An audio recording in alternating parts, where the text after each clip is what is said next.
Diaries of a Madman. By What Must I Do? Chapter 82.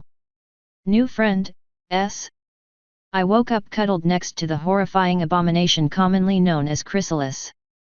I immediately suppressed my impulse to scream and instead snuggled closer, very used to dealing with hideous monstrosities by that point. Besides, chrysalis is a real cutie once you get around all the evilness and the chitin and pretty much everything else about her. She also has good self-control. I was surprised she reverted back to her normal form during the night. Since I really didn't want to get out of bed just yet and I had no real reason to, I decided to just lie there with her cold, hard body in my arms.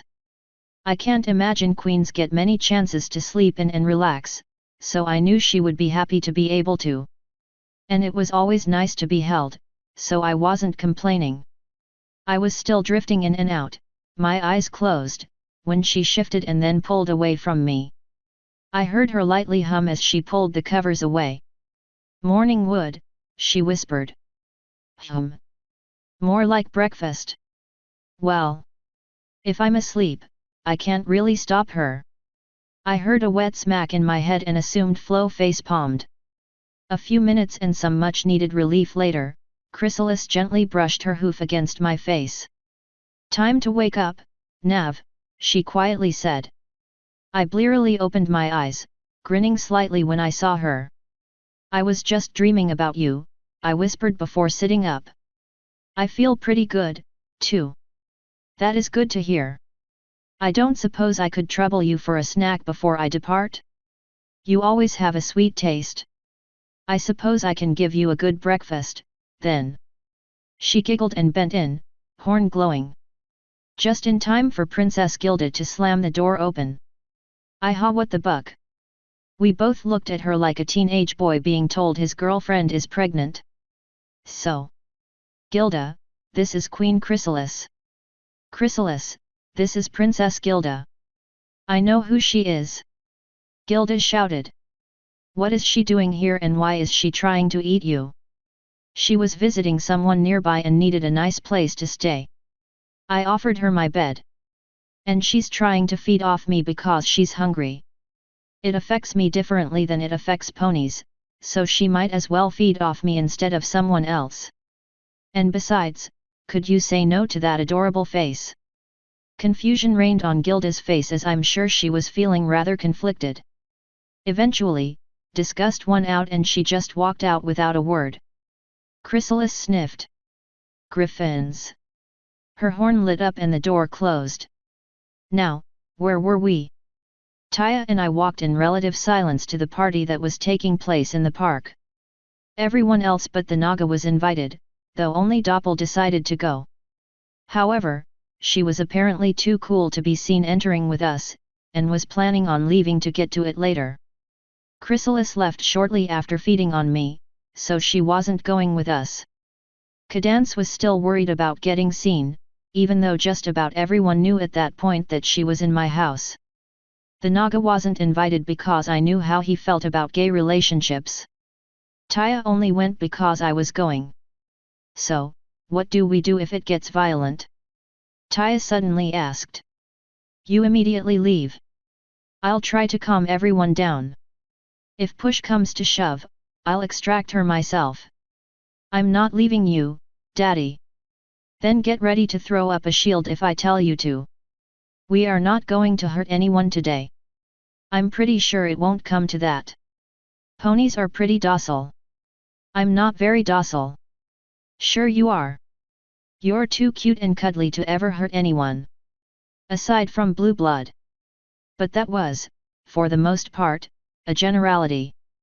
I've met some pretty violent ponies in my time, after all. Like blue blood. But again, we'll probably be fine. "If you say so." On the road to the party, we bumped into Fluttershy and Applejack, presumably also heading to it. Fluttershy gave me a happy smile and Applejack gave me a shark's grin. "It's wonderful to see you out of bed, Nav," Fluttershy said. "How do you feel?" "Really good. You get used to feeling terrible and tired all the time and when you suddenly don't anymore, it's amazing. I trust you two are doing good." Applejack took that as her cue to jump in. Doin' mighty fine. Say Nav, you remember those seeds you gave me? I do. Any luck with them? More than you could ever believe, partner. I went a little overboard when it came to plantin', not expecting anything to grow from them. I'll admit, I was wrong. I have as much of the apple family as they can spare coming in from Appaloosa to help me with harvest in the next month. I was wondering if you could join us. I don't see why not. I can't imagine I'll be able to do much, but a set of hands is always useful. We can think of some stuff for you to do, don't you worry. Now, don't reckon either of you know what this party's about. I shrugged. You know Pinky. She doesn't even need an excuse to throw a party. A wedding coming up is good enough for her. I wouldn't be surprised if she threw in an element of me getting better or something. Fluttershy added, I heard some pony was going to make a big announcement. I can't imagine what it would be, though. I can give you a hint, I said. It'll be very surprising. Hopefully it won't be an unpleasant surprise. Now how do you know what it is? Applejack asked. Because announcing it was my idea. Trust me when I say that it's nothing bad. She snorted. Comin' outta your mouth? Well, I don't get that slimy feeling in my gut that I usually get whenever you start flapping your lips, so I guess I'll trust you this time. Nothing the town can't handle, I reckon. I certainly hope so, I said. So how have things been without me around for a month? Ugh, I hate recording small talk. Long story short, nothing important happened other than the earth that was crops growing magnificently. When we all got to the park, the party was already underway. From the looks of things, a very good chunk of Ponyville was there. After all, most ponies love Pinky parties, and the invitations were rather freely given. A chance to skip work for a few hours and have fun draws quite a crowd. Fluttershy and Applejack split off from our impromptu group and made their way to their main group of friends, though Fluttershy cast me a passing look as they left. I barely saw it, since I was already scanning the crowds for Bonbon or Lyra. When my questing eyes finally found the couple, I started walking that way, only to get immediately blocked by Pinky. Hey Nav. She had a party hat stuck on one of her front hooves, and I knew that she thought it was destined to be on my head. Hello, Pinky. You are doing well, I trust. Yepity yep. And you're doing much better. But not completely better, or you wouldn't be here. But that's okay, because you're here. I must have bumped my head on something while fighting that giant bird yesterday. I saw Taya's head jerk at me when I said that, but she didn't comment. For some reason, coming to a party for a couple that I'm performing a wedding ceremony for seemed like a good idea. You know what would be funny? What's that? I love funny things. I took the party hat on her hoof and put it on one of her ears. I put the other one on her head on her other ear. There. Now you're a pony elf. What? I can't hear you. I grinned. Even better. I reached out and poked her on the nose because it felt appropriate. Now, I'm going to go talk to the guests of honor. What? I was already walking away, Taya jumping to follow me. So? A giant bird? She hotly asked. Yep. Figured you woulda seen the feathers on the ground, though I did give the mess to the Naga for cleaning. He didn't do me any harm. Ahoy. Yep, no harm at all. Say, did you see where Lyra and Bonbon went? I didn't. I was too busy making sure Pinky didn't put anything on me. She's pretty easy to deal with. Misdirection is all it takes. She wanted to put that party hat on my head, but I guided her into thinking it would be better over her ears. Then when she was too busy wondering what happened, I wandered off. Easy enough. Ah, there they are. I finally spotted Bonnie again, though she seemed to be lacking her fiancé. I started heading that way when I was waylaid by yet another of my friends. Been a while, Twilight said, stepping in front of me. Well, I've been stuck in a bed for the past month. It's hardly my fault you don't consider me important enough to visit. And I thought we were friends. What? No, you always do this. That's because you're just an easy target. What did you need, Twilight? Did Applejack tell you about her crops? Yet. She asked for my help already. I didn't figure she'd ask anyone from Ponyville, though. We're all her friends, Nav. We offered to help, since that's what friends do. We knew harvest was coming up, though we didn't know she had so many more plants than usual. She mentioned that you might have something to do with that. Damn it, Applejack, you weren't supposed to tell anyone. She did? Interesting. Well, I'll definitely be helping, so you needn't worry about me not being there. Now if you'll excuse me. What I'm wondering is, she interrupted, where did you happen to get a large number of seeds? Sure, you mentioned that you used to do some farming back at your home, but it was always helping with animals. Wherever could you have gotten such a large number of seeds? I haven't the slightest. Her horn lit up. Fuck. Now again, if you'll just excuse me. So where did you find them? Because you apparently know full well where you got them and that it was you who did. I narrowed my eyes slightly. As a royal knight of Princess Luna, I demand you step aside. I will not answer your questions and you will stop asking them. She grit her teeth and glared at me. This isn't over, Nav. Not by a long shot. We'll see about that. I walked right on past her, not gracing her with a parting glance. I had no way of really preventing her from going to Celestia, but I could knock the thought right out of her mind by getting Bonnie to make her announcement. Of course, that was only a temporary solution. She'd think about it again after the party. How to go about this? Flo whispered, it was bound to happen eventually, Nav. You can only hide something like this for so long. Just let me go through the laptop and see if I can absorb the information. Then you can destroy it if Celestia comes by for a quick visit. I considered my options. Really, that was the best one.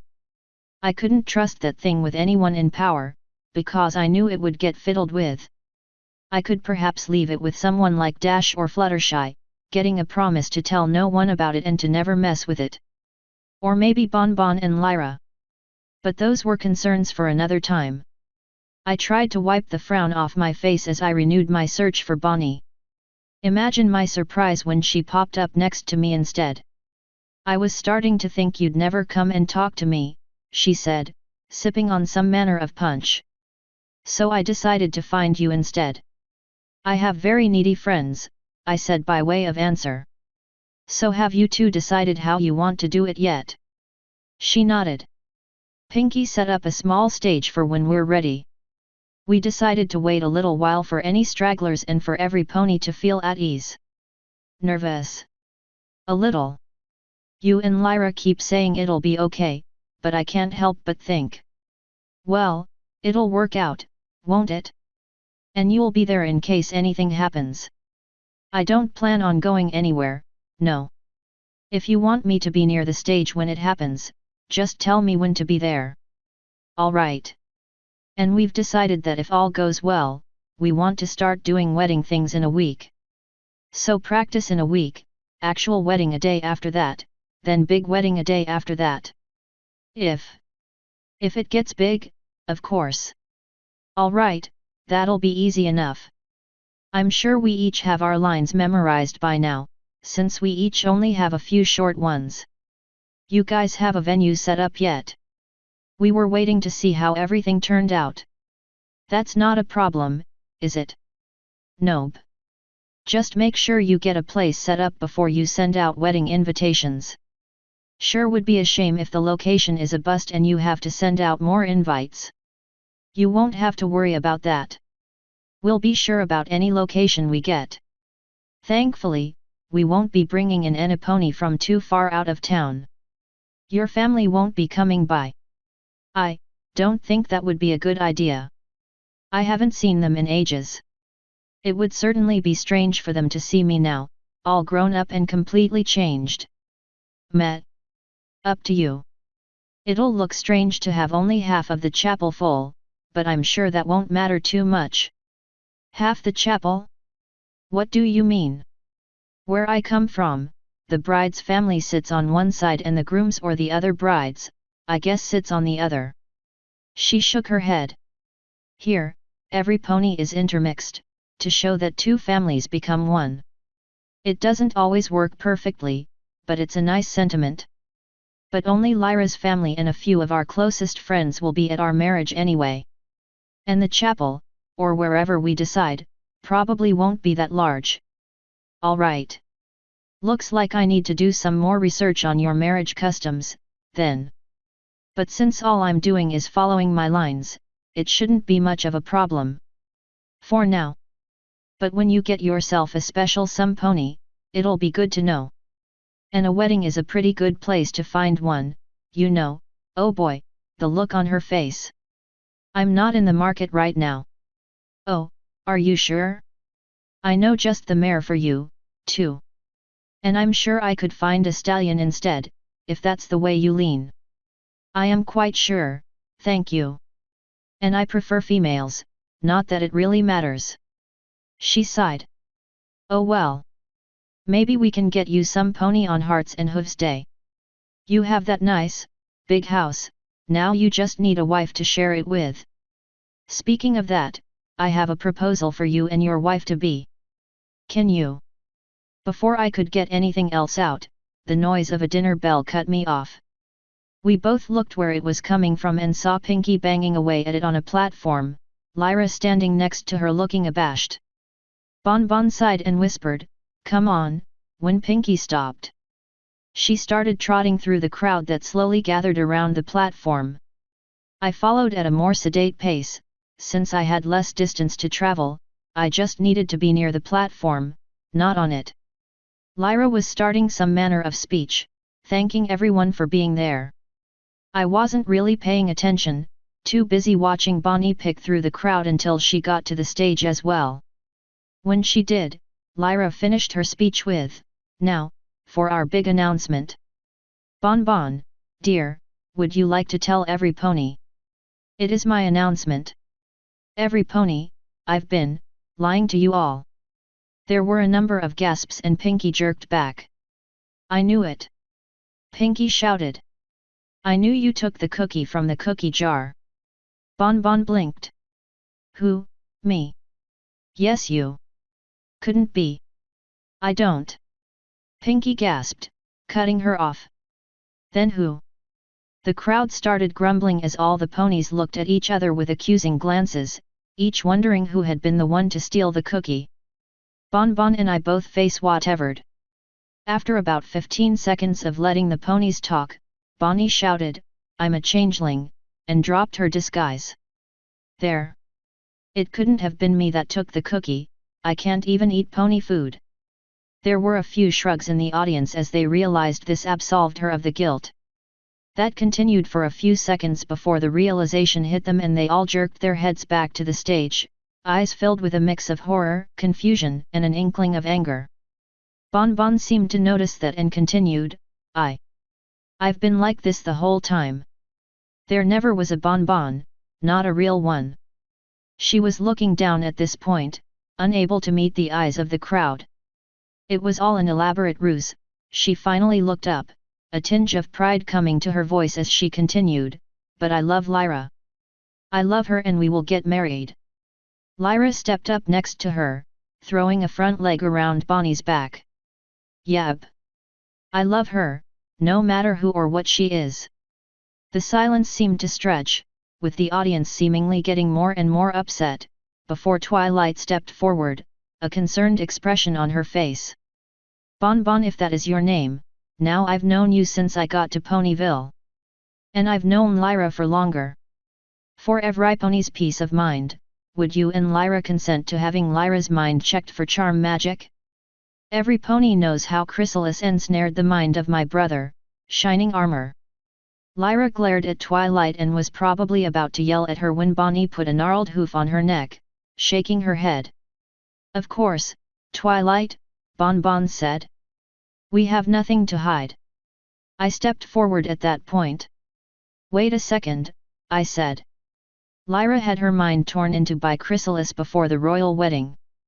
Would that affect your spell? It would, Twilight answered. But I can adjust its power and how long back it goes. A year should give us all the proof we need, either way. She turned to Lyra. This should be non-invasive and will only take a few seconds. Step away from Bonbon, please. Lyra did so, with a long parting glance and a short nuzzling. Soon enough, she stood alone on the platform. Twilight's horn lit up and a dim purple beam of light hit Lyra on the forehead. The breath of everyone in the area caught and they all leaned forward, waiting to hear the results of Twilight's search. Half a minute later, Twilight's horn shut off and she nodded. Nothing. Lyra's face burst into a grin and she glommed her buggy lover. There was some clapping or clopping or whatever in the crowd, some indifference, and I saw a few ponies walking away in a huff. I knew Bonbon would have some work to do to get all the ponies back as her friend, but I was thankful that there didn't seem to be any violence. Just as I was stepping away from the couple to hit up the punch bowl, Twilight stepped near me. You knew, didn't you? She accused. I did, I answered with a nod. You should have told some pony, Nav. Taya knew. I didn't tell anyone else because it wasn't anyone's business. It was Bonbon's secret and I knew telling someone would risk it. And I'll have you know that it was on my advice that she told the town. And I bet you had to convince her to tell Lyra, didn't you? Should we really trust a changeling like this? I tried to convince her not to tell Lyra. When I heard her reasoning, I eventually gave her my blessing. Those two are in love as much as your brother and Cadance are in love, and I won't step in the way of that. I'll trust Bonnie because Lyra trusts her. I suggest you do the same. She sighed, looking away. It feels wrong. But if they love each other, they love each other. I still need to let Princess Celestia know, though. She'll be very interested, I believe. I'll be interested in what? Celestia asked, stepping up next to us from God knows where. Queen Chrysalis stood next to her, an amusing contrast from Celestia's stark white coat. Princess.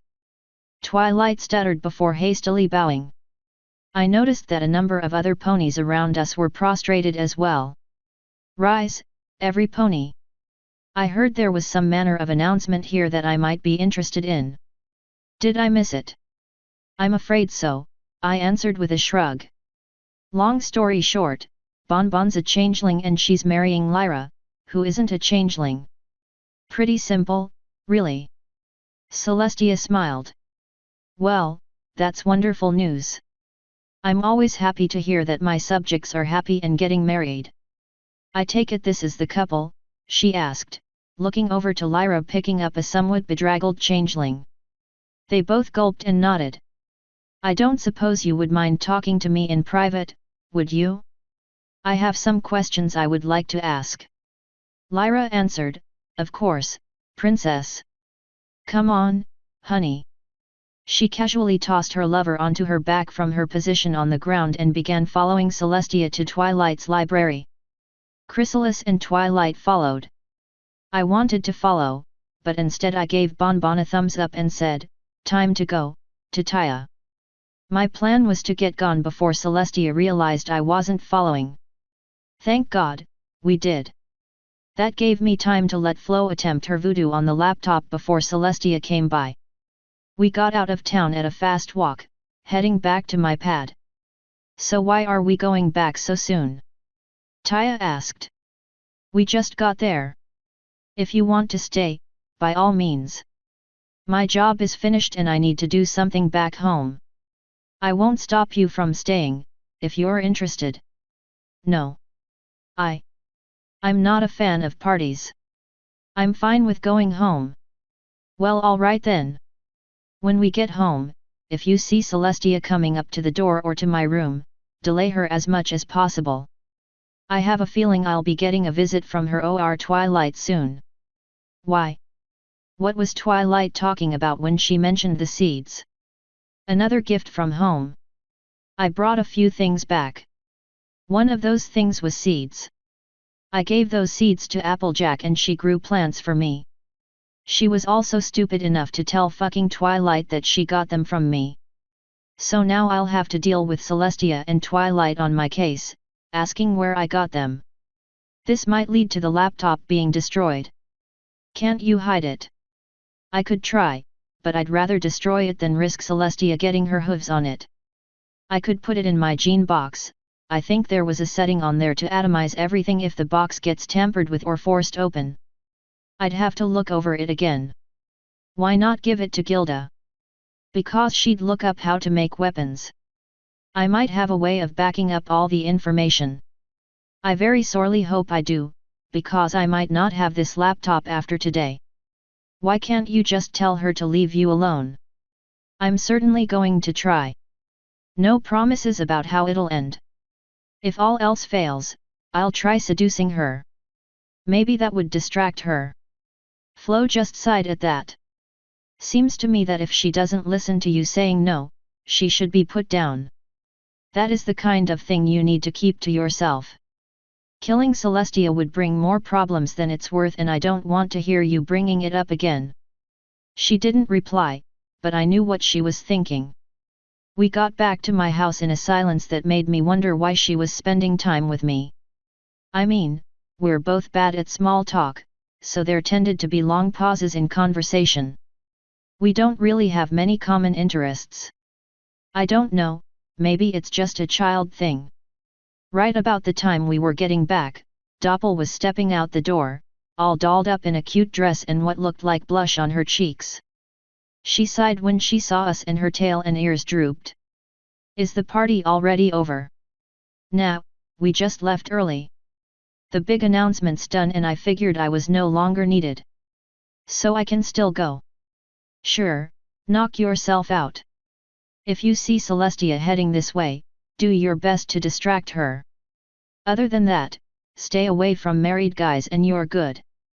Of course. I have two exuberant young guys to steal all the lust I need from.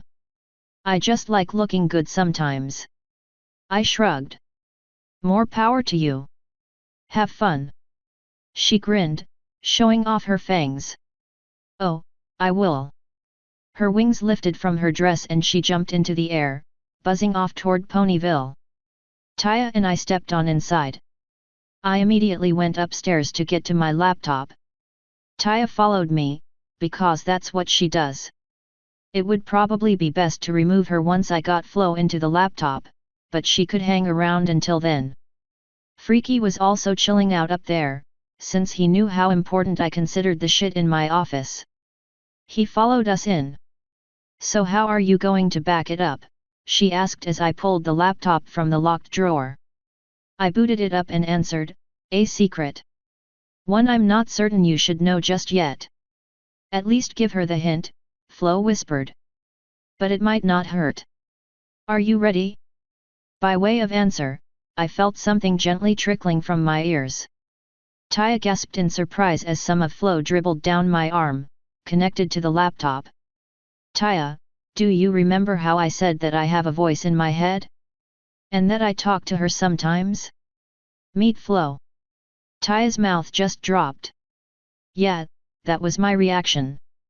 Flo's tendril of watery machines tentatively poked one of the information ports of my laptop before actually connecting with it. The slightly pink-tinged tendril immediately turned black.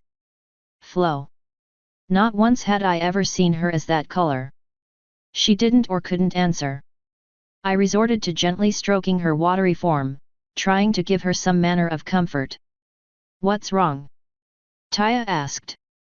I don't know. Normally she's a light pink or blue. Black has to be some kind of distress. Damn it, Flo. So what is she? A tight grouping of nanomachines that have attained sentience and call themselves a water elemental. Her name is Flo. I found her. Well, that doesn't matter anymore. And as with many things, this is a secret. A huge secret. Never mention this again at all until I give you permission, not even to me. What does she do, then? She's the reason I'm not crazy, basically. She protects my dreams from the horrors I would usually have. She also keeps me company in my mind, and is the reason I can remember all the books I write. How long have you known her? Since Appaloosa. It's strange, having someone living in your head, but you get used to it. Can I meet her? Or at least, talk to her? Maybe. I'll have to ask her when she gets back in my head. And you don't need to worry, she's just as protective of me as you are. I find that hard to believe, she muttered, looking down at the black mass connected to the laptop. So what is she doing?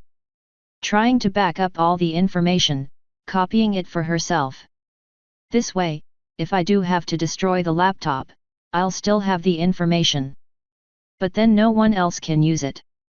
Not my problem. I'm doing the only thing I can. If you can find your own precious little brain leech, feel free to bring her here and I'll let her take some information. But otherwise, this is the only way I have of backing it up. How long do you think it'll take? I have no clue. She isn't even certain she can do it, but I believe she can. She'll have to get it done before Celestia gets here, or be ready to give up and get back into me. It looked like she was slowly making progress, her color was slowly brightening from its dark black look. What's she like? Nice. Comforting. Motherly, in a way. She got me through so much, so many times of horror. I don't really know if I'd still be kicking without her. I'm certainly very thankful that I have her. She was into grey now, out of her dark black look. I know she's better than this damn laptop, too. She'll get through this. She'd better. I'd be going on a long trip for nothing if she withered away. So all those times I found you talking to yourself. I was actually talking to Flo, yes. The voice in my head.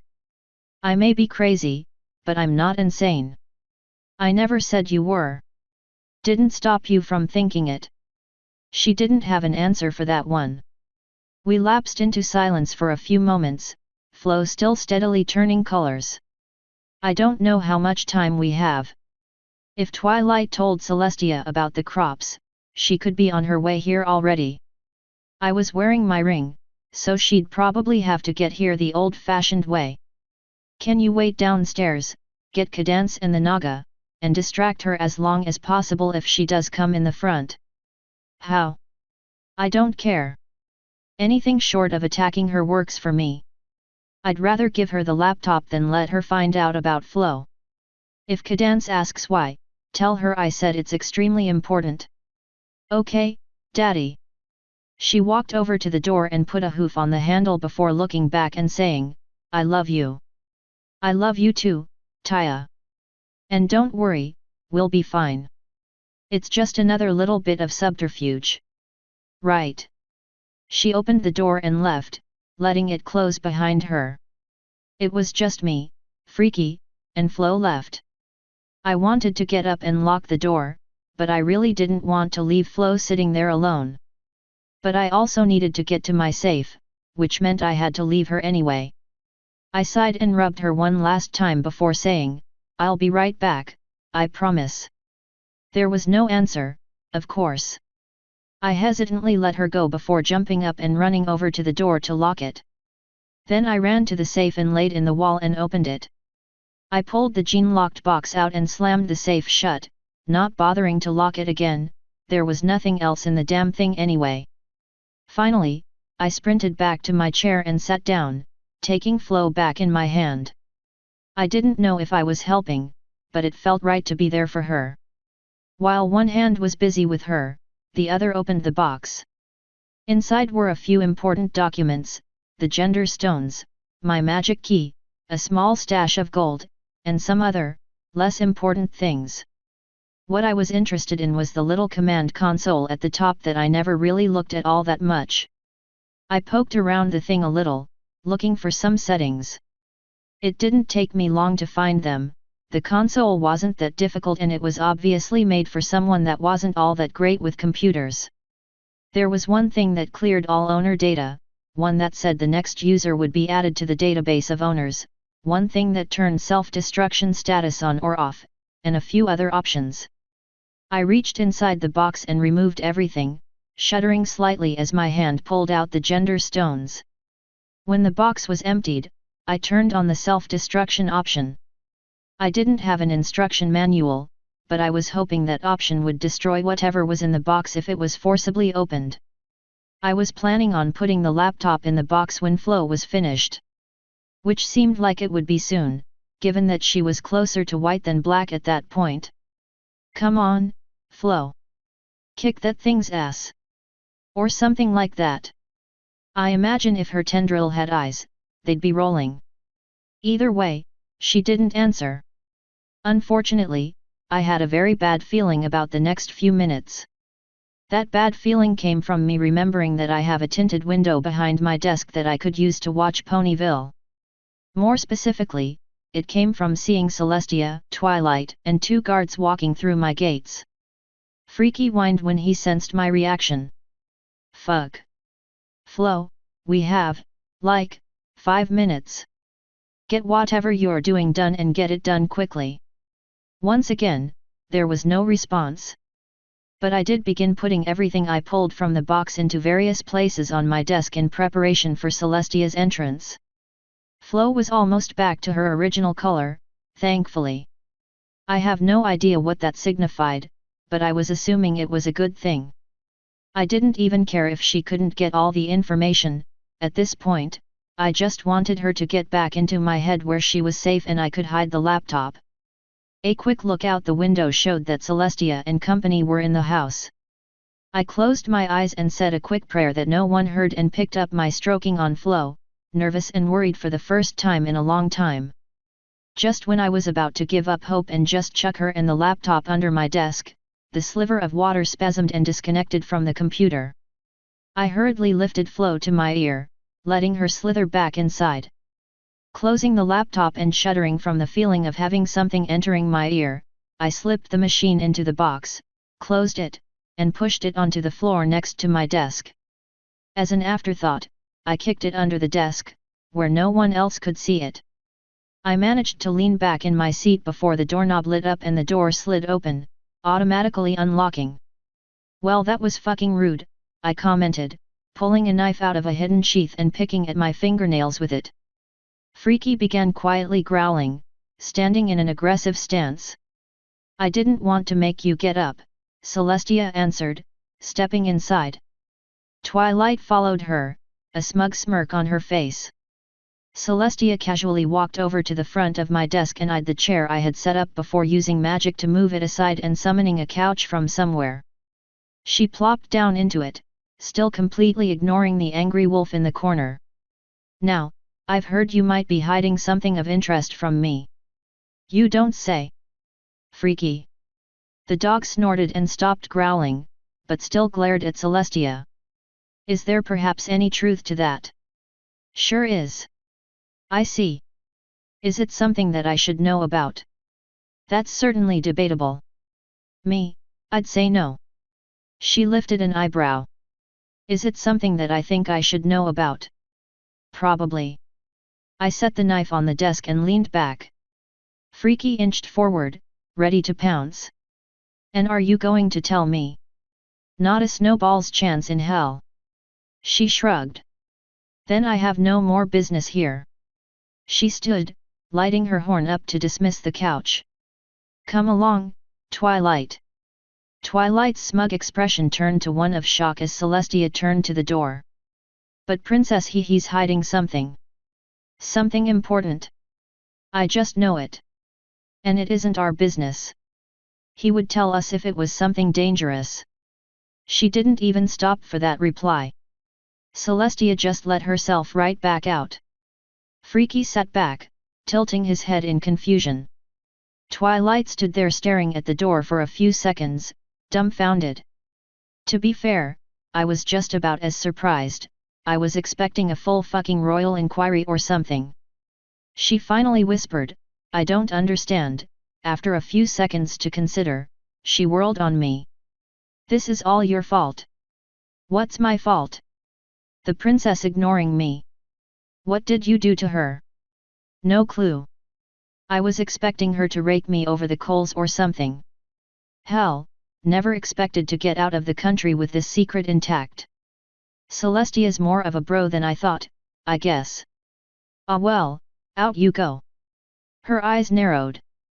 The princess may say it's all right, but this isn't over. I sighed, rubbing at my temple with one hand. Twilight, it's nothing bad, I swear. It's just a secret that I don't think you should know. Not all knowledge is safe or good, and some things sure aren't worth learning. Please, for the sake of what little of our friendship might remain, just drop it. She looked away, sighing. Nav, I can't just not learn something. Especially something like this. I need to know. I heard a strangulated voice in my head say, tell her. This won't end well.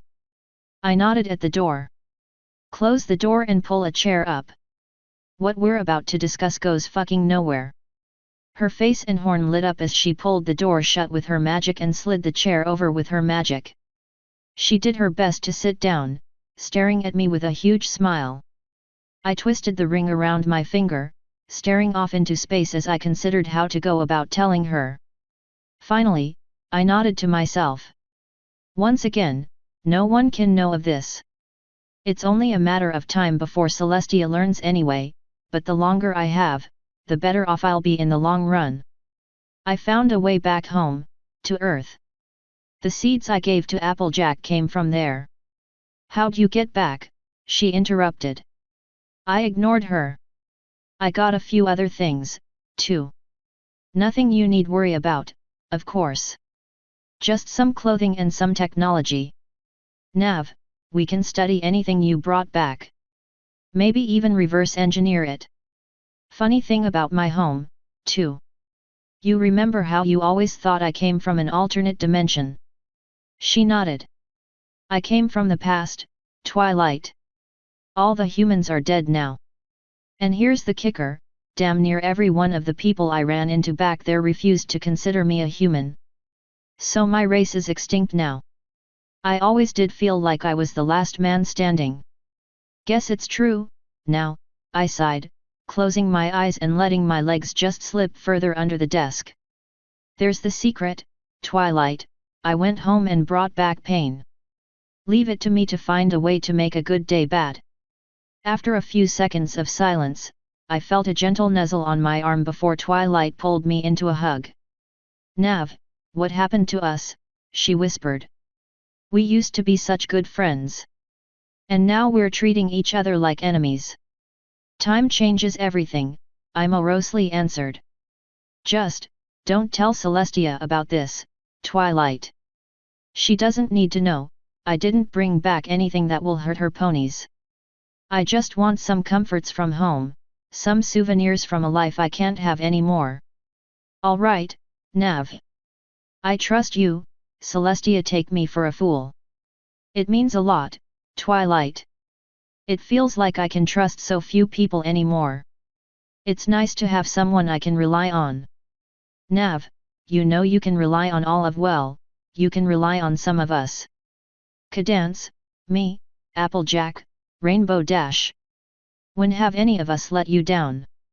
AJ barely knows me and is rarely in a hurry to speak with me. I'll give you Dash and Cadance. I shrugged and added, not like it'll matter for much longer. She looked away. I need to go, Nav. Princess Celestia might need me for something else. I really want to talk about whatever you got back where you came from, though. Can we discuss it later, maybe after the wedding? Maybe. I'll have to decide what to tell you. As I said before, not all knowledge is good to have, and my people have seen what happens when you give too much knowledge to a culture that doesn't have that much. She rolled her eyes. Nav, we have just as much knowledge as humans. It's just in different areas.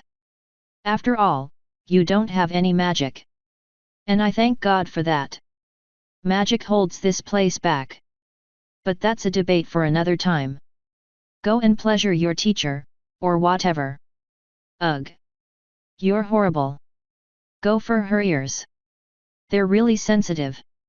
She blushed, quickly shaking her head and walking to the door. I'll see you later, Nav. And I won't say a word to Aniponi, I promise. Thank you. And send Taya up when you get downstairs. She just flicked her tail as she walked on out. When the door closed behind her, I dropped the little smile I had on. Flo? Are you okay? It was too much, Nav. She sounded tired and hurt. I think I got most of it, but the flood of information. I don't know. That was entirely unfamiliar to me and I didn't know what I was doing. How do you feel? I feel odd. There's an unpleasant sensation I've never felt before ringing through my body, but I don't know what it is. Pain. I don't know if I can feel pain. But if I can. Yes. It hurts. Shit. Can you at least tell if you got anything out of that laptop? I got some information, yes. History. Blueprints. Other things. It's all just a flood, a mess of things floating around in my mind. I've never felt this disorganized. All right. Take some time to sort through everything in your mind. We have time now, I probably won't need you for the rest of the day. Just rest. That is a good idea. I will go silent and not bother you. Just try not to get into any trouble. I grinned despite myself. When have I ever done that? Done what? Taya asked, stepping inside. I didn't even notice her opening the door. The puppy wagged his wooden tail when he saw her, and I felt about the same way. Just talking to Flo. She's pretty beat up. But everything went better than expected. Celestia just said a few things before leaving. The secret is safe for another day. She breathed a sigh of relief, for whatever reason. We didn't do a very good job of distracting her. She kind of ignored us. It happens. And it all worked out well in the end, so whatever. Now, I'm taking the rest of the damn day off. I need to deal with Gilda and Flo really needs to rest. She shrugged. All right. I always like lazy days. That night and the next night, I skipped my lessons with Luna. Flo was still feeling pretty bad and I didn't want to go into any dreams without her to back me up. It's not that I figured I couldn't handle it, it's more that I didn't want to risk Luna pulling anything on me without someone there to help me. Call me paranoid, but I'd rather not take chances. At around the middle of that second day, Spike came by. I was currently in my room with Gilda, going over some annoyingly detailed engine. We had been trying to figure the damn thing out for over an hour already and I think both of us were about on the edge of getting extremely pissed. So when the door pushed open, we both saw it as a sign that it was break time. She stood, stretching. I'll be back when I'm back. I gotta get out of this stuffy room for a while. She pushed past Spike with barely a glance, not paying attention to the sword on his back or the shield in his hand. You ready? He asked as I shut the laptop. For what? We're going to go see that changeling today, remember? I sighed. Oh yeah. Let me think for a moment. Flo, are you able to do anything? I am, well enough. And I believe I know how to help Mirror, from sorting through the computer's documents. All right, I said, standing off the bed. I'll get ready to go. But I don't want you going, Spike. It might not be safe. He snorted, breathing out a thin plume of steam. I'm going if I have to walk there. And I think that might be a little more dangerous than dealing with her personally. Oh, I see what it is. You want to be held in my big, manly arms. I bet you're just waiting to steal a kiss. He was blushing a bright red by the end of that, but he haughtily answered, and with your reputation, you'd probably accept it. Hey, it's not my fault I have a dragon fetish. I usually prefer them without a dick, though. If that isn't your fault, then it isn't mine that I prefer soft and squishy to hard and buggy. I rolled my eyes before sarcastically saying, then we can fuck when we get back. For now, get out so I can change. His eyes went really wide before he quickly made himself scarce. He does know what sarcasm is, right? I asked no one. Flo decided to answer, I certainly hope so. You've been doing very well, and it would be a shame to ruin your streak on someone so innocent. Right. A shame. I shook my head quickly and closed the door before changing into clothes that would work well under armor. When I had that on, I took a few minutes to put my armor on, because I wasn't going to take any chances with Mirror. Before I left, a small thought occurred to me. Flo, do you think it would be wise to ask Celestia to watch us deal with Mirror? If things go sour, she can step in. It has positives and negatives. We don't know if Mirror is able to use magic, so she could catch you by surprise if you aren't wearing your ring. But if I am correct in diagnosing Mirror, then I will have to be very involved in her treatment, something that we don't want Celestia to see. And if I happen to be successful, there is a good chance Celestia might be eager to obtain the services of this little changeling, should she find out about her. However, Mirror might be dangerous, which is the main worry we have. She might also be leading you into a trap, which seems unlikely. So you're saying that I shouldn't contact Celestia? I would not, no. I shrugged and grabbed my gun from its position next to my bed. No reason not to bring this, then. I grabbed 2 magazines and slid them into a leather carrying case I made and put onto my belt. The belt already had 2 knives on it, so I didn't bother adding any other weapons. Weight was still an issue, after all. With my gear sorted, I started walking through the house to the front gate. We could fly out the back, but Taya was back there with her instructor and I didn't want her seeing me flying out in a way that she could possibly stop me or worse, demand to go with me. I found Cadence downstairs and told her I was going into the forest.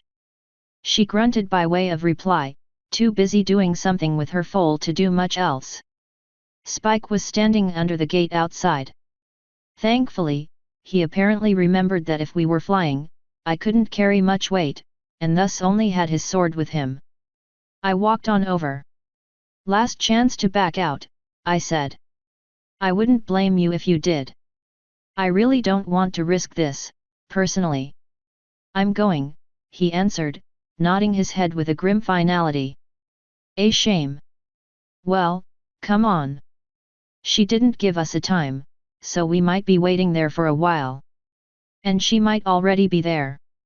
And hell, she might have even forgotten. Let's go find out, shall we? He walked over to me and hopped up into my arms. If this is too awkward for you, I really don't mind the other way, he said right before I took off. Doesn't bother me. I've had worse things assumed of me than being gay. Hell, I wouldn't even mind people assuming it that much. Less people would flirt with me, at least. I thought you enjoyed that. I don't mind it when it's not little girls that are doing the flirting. I had Twist and a few other fillies doing things like that. Ooh, I'm so sorry, dude.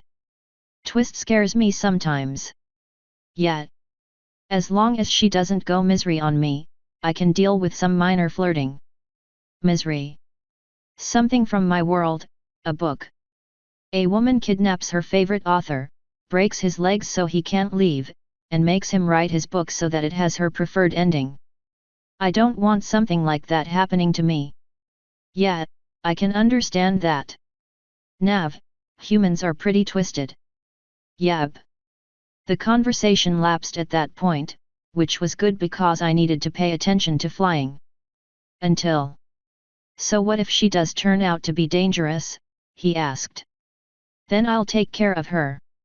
Don't you worry about it. That shut him up until we landed next to the tree. I hadn't seen Mirror from the air, so I was assuming she wasn't there. When we landed, though, we heard someone muttering on the other side of the tree.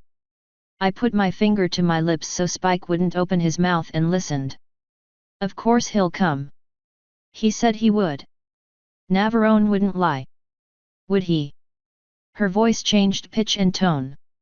You saw how he looked at you. Disgust. Annoyance. Of course he won't show up. Nothing would want anything to do with you. And it changed again. Don't listen to that one. He'll come. He'll come and help us like he helped the others. He'll be here. Another one. He'll come and then he'll come. We'll jump his bones and ride him forever. You know how he treated the queen. Another. No. He'll come and kill you. He knows the queen. If he knows the queen, he probably told her about you. It's better to leave now before it's too late. And it finally returned to the original voice and she said again, he'll be here. Spike and I slowly turned to look at each other. His eyes were white as your mom's ass. I probably looked similar. Well, Flo whispered, I was right. Now would be a good time to go talk to her, Nav. God help me. Hello. I called, walking around the tree. You out here yet? I heard her jump when I said hello and when I continued she sprinted around the tree, beaming. I knew you'd come. And then she saw Spike and her smile dipped. You brought a friend. That's not a problem, is it? No. No, of course not, she chuckled awkwardly. Are you ready to see my home? Yep.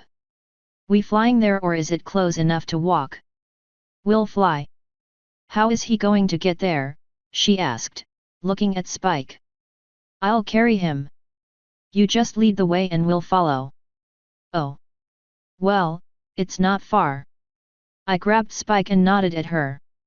One of her eyes twitched and she took off without a word. I leapt to follow her. She led me right to the Fengguang's hole in the tree and landed. I sighed and landed right next to her. Well, here it is. I looked down at her, not even letting Spike go. She was looking at me, smiling. Mirror, is this seriously your home? Of course. I've been living here for ages. You want me to show you around? I set Spike down and shrugged. Sure. She walked a few steps in and waved a hoof around her and said, this is the living room. This is where I live. Tour's over. She sat right down on a pile of leaves or something before she jumped right back up, a shocked look on her face. Oh, can I get you two anything? I have, leaves. And bugs. I think Spike had a somewhat horrified look on his face, because when she looked at him she quickly looked away and sat back down. After a second of awkward silence, she said, let me just show you two out. I walked over to stand in front of her before she could move. I knelt down and put a hand on one of her shoulders. Mirror or whatever your name is right now, can I talk to the one in charge? Her blue eyes went wide and she leaned back, trying to get away from me. I don't know what you're talking about. It's just me in here. Yep, no other voices at all. Mirror, you don't need to lie. I'm here to help you. But I can only help you if you tell me the truth. She faintly whispered, I can't control them at all. Flo? Get Spike to watch the entrance. Make sure nothing comes in at all. And try to get him to not look at you, because you're about to do something really weird. I shrugged my gun off and turned to Spike. This thing is basically the same as the crossbow, but easier to use. I pumped it and handed it to him. Watch the door. It's imperative that nothing get through. And whatever you do, don't look back at us. All right. Okay. Just be careful. Good. I turned back to Mirror, to find that she had backed up to the far wall and was glaring at me with hate in her eyes. I loudly popped my knuckles through my gauntlets as I walked up to her. I'm not above holding you down. She bared her fangs and launched her tiny, malnourished form at me. I let her tackle me dead on, face planting into my armor. She slowly slid to the floor. Now what? Flo sighed as I picked up a dazed mirror. This is where things get weird. Normally, it takes months of therapy to do this. However, I have a shortcut of sorts, due to my nature. I won't be able to do it entirely alone, though, you'll be helping me. That doesn't answer my question. What do you want me to do now? Put her head next to yours, so I can build a bridge between you two. Be ready for anything, because there will only be so much I can do. I sat down on the floor and pulled Mirror's body into a hug so that her head was next to mine. From the side, Spike wouldn't be able to see that we were doing anything other than hugging. I felt something seep out of my ear and shivered at the feeling. That was all I had time to do before my consciousness was hijacked and I found myself in a blue void, standing on nothing. I'm trying to isolate the host, the void whispered, the voice gently caressing my armored form. Dream rules apply here, Nav, so get whatever you need to defend yourself. I shrugged and summoned a set of power armor and another bolter. Ready to crush some bugs, I said with a vicious grin. There have to be at least 20 of them, the voice said, sounding somewhat disturbed. Get ready. I'm bringing one of the more docile ones to bear. A very small changeling slowly appeared in the void in front of me. Her head darted around in fear before settling on me.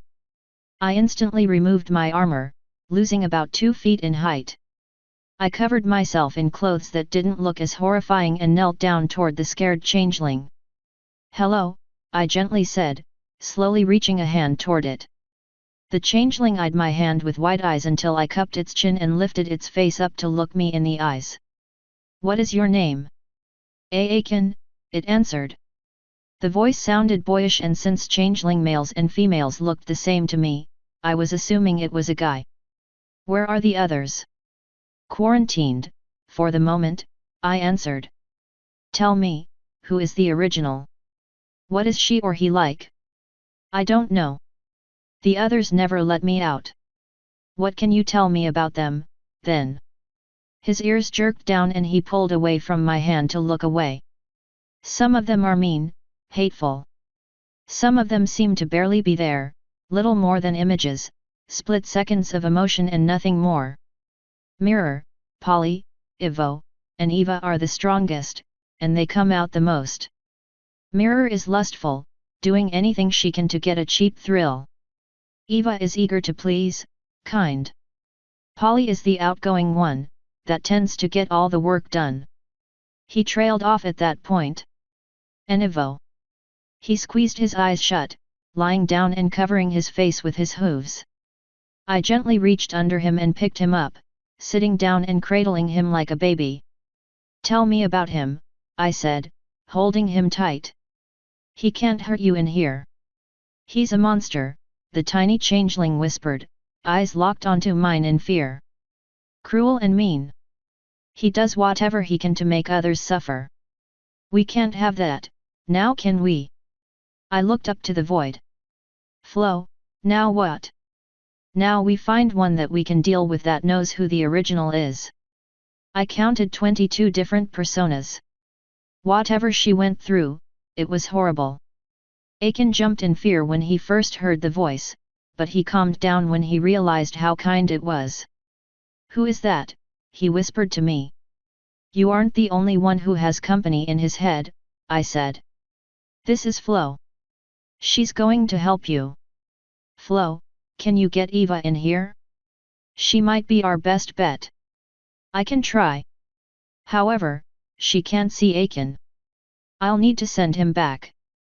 That made him cling to me painfully tightly. Don't make me go back. Please. I'll do anything, just don't put me back in the dark. SHH. Flo, can we just hide him? If he can stay quiet, yes. They don't need to know that we're in contact with any of the others yet. I reached out and pulled an invisibility cloak from Harry Potter into being. Aiken, I'm going to put you down and place this cloak over you. When I do, don't move and don't make any sounds, no matter what you hear or see. Can you do that for me? Will I be safe? As long as no one else finds you here, you'll be safe. Are you ready? He slowly nodded and I set him on the ground, tossing the cloak over him. He disappeared from view instantly. Just stay quiet and don't move, I said as I stood. He didn't reply and I walked away from him so I didn't accidentally step on him. When I was a few meters away, I said, "Bring her in." Another changeling slowly appeared in front of me. This one was larger, but still looked basically the same. Her eyes lit up with happiness when she saw me. Navi. Before I could stop her, she plowed into me with a hug. I managed to brace myself well enough to not fall on my ass, thankfully, and wrapped my arms around her. I knew you could do something to help me. You aren't fully helped yet, I said, trying to dislodge her from my chest. I need some answers. I can help with that, she merrily said, letting me pull her away and hold her an arm's length away. She smiled up at me with those cute little fangs poking out of her mouth.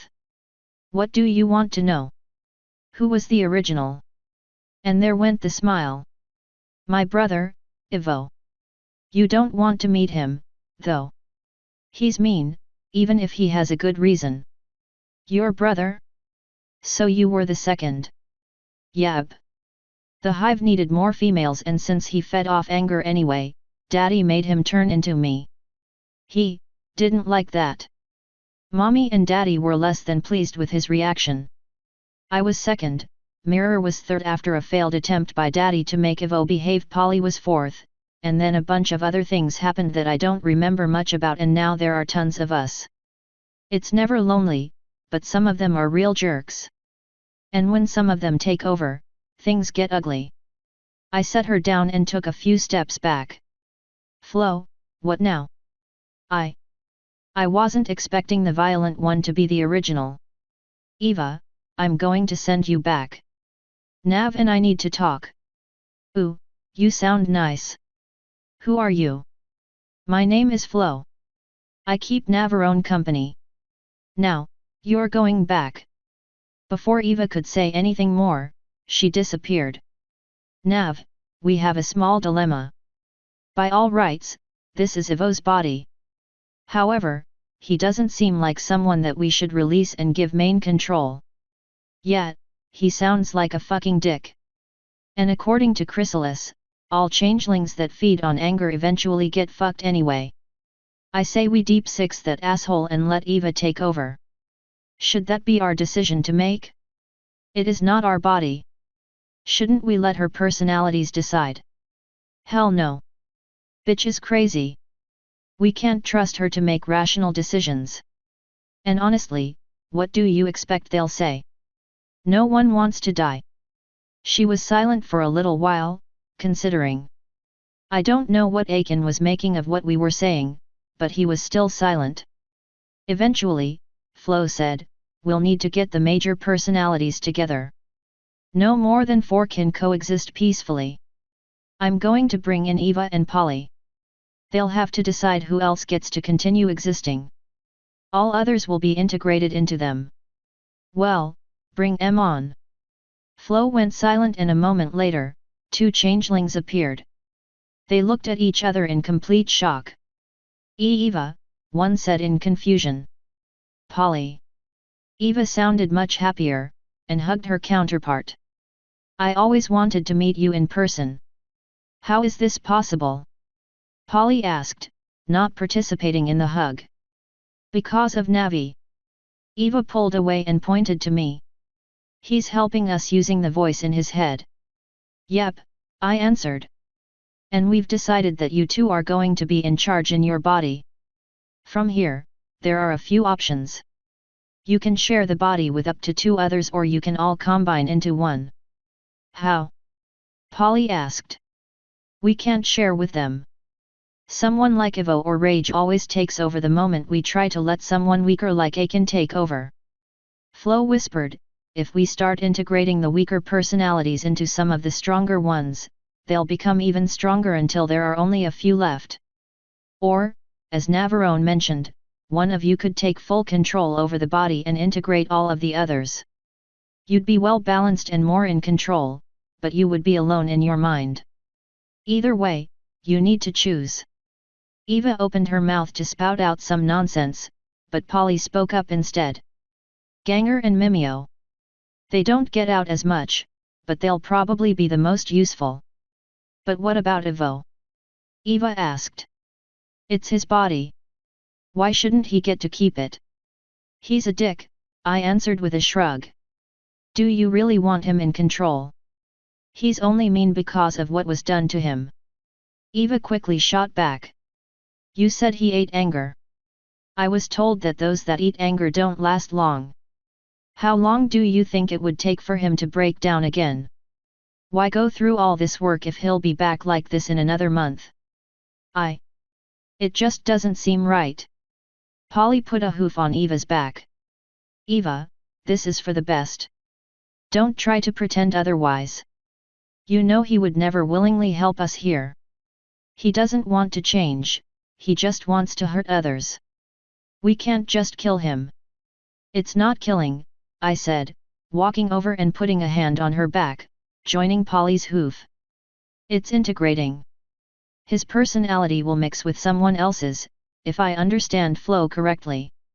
You do, Flo whispered. None of you will be killed. You'll just combine with someone else. Nothing will be lost. Eva sighed, looking down. Then we'll share. Mimeo and Ganger it is, though I don't recognize either offhand. Polly nodded, looking at me. Mimeo is cold and relatively empty, used for point-blank analyzing. He'll be good at getting anything done. Ganger is extremely charismatic and can talk us out of anything. Ganger will be easy to convince to help. Mimeo will see the advantage in it and he'll be willing to help us. Flo, bring them on in. I can, try. Something in their mind is moving, aware that things are happening. Navarone, be ready to fight. I summoned my power armor again and slammed my fists together, grinning at the small shockwave that they sent out. Let's do this, I said through my helmet speakers, summoning a hand bolter and a power sword. That's really neat. Polly said, flying up to and then around me, looking at my armor. How'd you do that? Magic.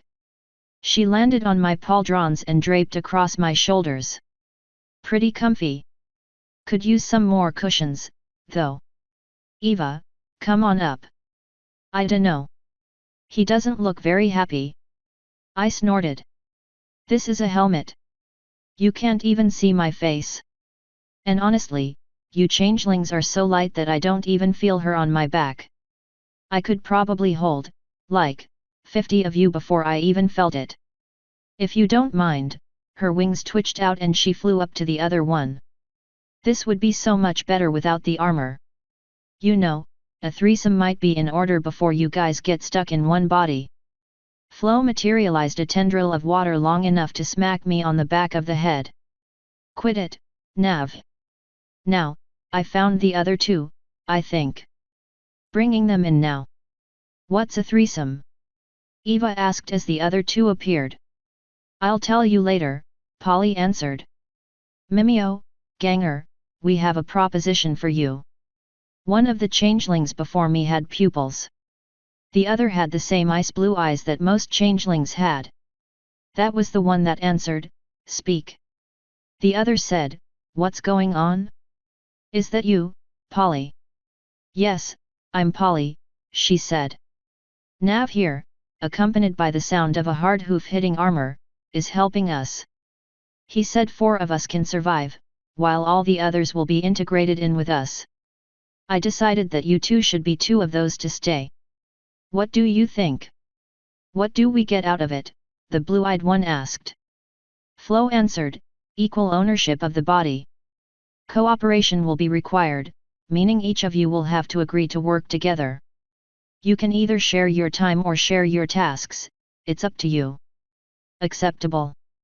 The green-eyed one nodded. I agree with Mimeo. I imagine that between the 4 of us, we can do pretty well. What about the others? Total integration, Flo answered. Starting with Aiken.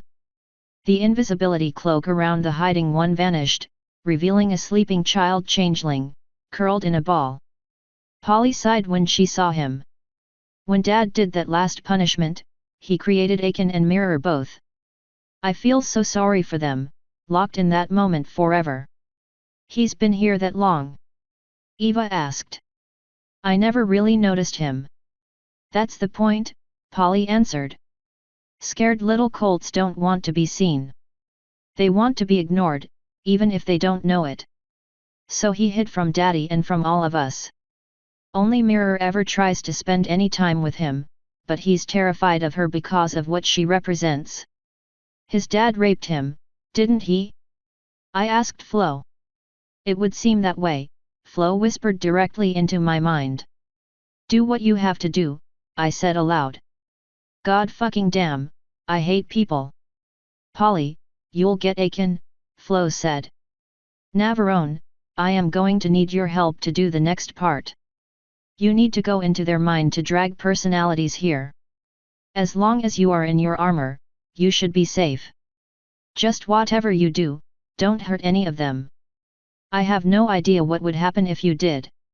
I'm changing, then. I would probably crush them if I so much as touched them with this armor. Ganger took a quick step backwards and Polly and Eva decided to fly off me. When they were clear, I changed back to my knight armor. Well, send me on into the valley of the shadow of death. I don't fear their brand of evil anymore. How do I get out? I'll be watching and listening. I just need to talk to them to walk them through the integration process. Hopefully this won't take too long. Brace yourself. I reached up and popped my neck as I felt myself shifting from blue into black. I looked around and heard growling, but couldn't see anything in the darkness. And I said, "Let there be light." I slammed my hands together and an orb of blindingly bright light shot out, illuminating the land around me. I saw that instead of a void, I was in a cave of some kind. As soon as the light appeared, several things hissed and I heard scratching and scraping and things skittered into the dark. However, not all of them fled. Some changelings didn't move at all, aside from flinching at the sudden brightness. And one immediately latched onto my leg. "Hi Navi," she said. "Mirror?" I asked. "Yep. You here to have some fun?" One of her hooves went to my crotch. Ooh, already hard for me. Metal armor tends to be that way, yes. I looked upward. Flo, what am I looking for? Find some of the weaker ones. Mirror can probably help. Weaker, Mirror said with a grin. If you have that kind of fetish, I can help you out. She shrank in size and let go of me, sticking her backside up at me. Please don't hurt me, Daddy. I'll be good, I promise. That's disgusting. Holy shit. Maybe later. I did still need her help, sadly. I need to find some of the weaker personalities for reasons that aren't sexual in nature. Can you help? She waved a hoof around her. Everyone that didn't move. They're all minor personalities. I saw that there were about 12 that didn't go anywhere. They were all in varying poses. I grabbed one that seemed to be begging. Flo. A hole appeared that led to some blue place and I tossed him in. I can hold 2 more. Get an angry one and a happy one. I grabbed one that seemed to be snarling and one with a big grin and tossed them both through. Now, try to get some of the stronger ones that fled. Tie them up or otherwise incapacitate them and leave them near here. I'll let you know when I'm ready for more. The hole slid shut. Mirror, cover your eyes. Things are about to get very bright in here. She grinned, using holy hooves to cover her eyes. I hope you'll surprise me. I grit my teeth and stretched my arms and wings out, summoning enough light to fill the entire cave. Now, the motions weren't really necessary, but they helped me concentrate for some reason. Doing things with your body, I've found, is a good way to focus your mind. It worked, too. The entire cave was flooded with light, revealing several offshoots and tunnels that branched off in all directions. God fucking damn it, I sighed, looking around. With a shrug, I pulled out a gun that shoots nets, because fuck logic. Mirror, stay here. Do whatever you do when you aren't having sex. Masturbate. Got it. I'll be warming myself up for you. I didn't dignify that with a response. It's changeling hunting time. I knew that I had 4 I needed to find. There were 12 weaker ones around the center. Mirror was also back there. Then there were the 5 we already had. I'm coming for you bastards, I thought as I picked a random tunnel and started walking. 2 hours later, I had 3 of them struggling in the center, trying to get out of their nets. I was starting to get really bored of wandering through tunnels looking for Evo. Look, if you just show yourself, I'll talk to the others and see if you can get partial control. Hell no, I wouldn't. You're lying, a voice hissed from all around me. I can sense you, Navarone. Human. Slave. Slut. Liar. You don't care about me. You don't care about anything. You just want to feel good. A little addict looking for the next fix. You should take Mirror and get out. You're starting to get on my nerves. No, I'm not. You don't care about a thing. You'd sell your own daughter out in an instant if you thought you could make it so that you never appeared in this world. And of course, you don't even care that I'm saying this. You're just here to feed another of your addictions. I dropped the net gun and started walking back to the center. Hide all you want. Flo will find you when it's your time. Oh, she'll find me. But it will be too late for you. I rolled my eyes and kicked the air behind me, catching the lunging changeling in the face. He shot backwards with the sound of a roach under a boot. I walked to where he was struggling to get up and grabbed him by the neck, lifting him up. If you try to attack me again, I'll give you a treatment that'll make what your dad gave you feel like a tickle.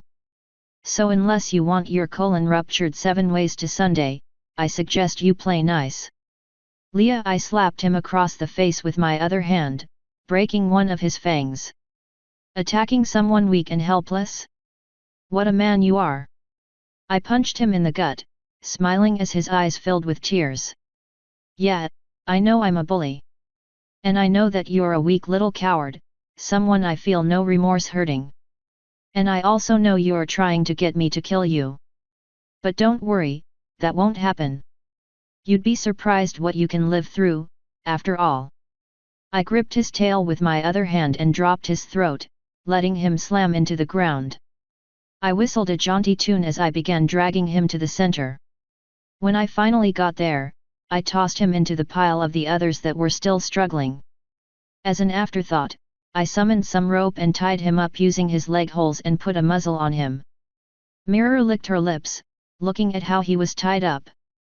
I do like me some bondage, she said, giggling. Can I? Nah. No one deserves that. I'm really glad that none of them are smart enough to change their shape to escape that shit.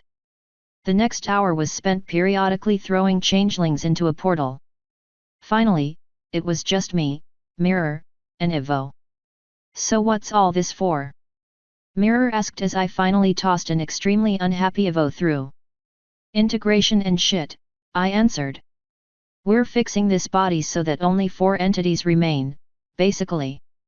Will I be one of the 4? Nope. Her eyes opened wide. But. Why not? Hey, I didn't decide this. That was Eva and Polly. I'm just acting as muscle here. Can I dispute it? Doubt it. Maybe a few hours ago, sure. But now, I don't think so. She looked down for a second, confused and probably scared. Then she looked back up to me and I could tell that she was fighting back tears.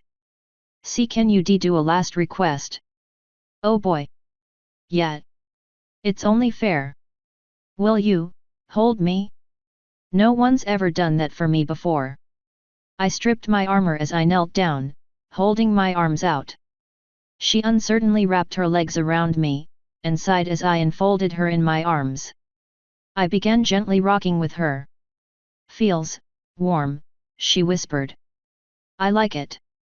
It took another 30 minutes before Flo said, "It's her turn now, Nav. Send her through, but you need to wait there." I gently pulled Mirror away. "It's time." She barely seemed to notice, and just had a sad little smile as I pushed her through the portal. When she was through, Polly and Mimeo walked through, joining me on this side. They both looked around as I stood and clothed myself. "Looks much nicer with some light," Polly commented. "Feels pretty empty, though." "You can decorate it however you want," I said with a shrug, pulling a vase of black roses and a table into being. I set them both to the side. "All it takes is the will to do something. You could probably change the entire cave setting, too. Just remember that you're all in it together, now. Make sure the others are okay with any changes you make." "I think some sun would be good," Polly commented. "I never realized it was so big in this place." I explored as much as I could, but there were places that didn't seem safe to go. "As far as I can tell, it's all safe now. So have you guys decided what you're going to do when you get yourselves together?" "Survive," Mimeo answered. "Thriving is not possible in the forest. Little food. Survival is all that can be done." Polly shrugged. "We might explore.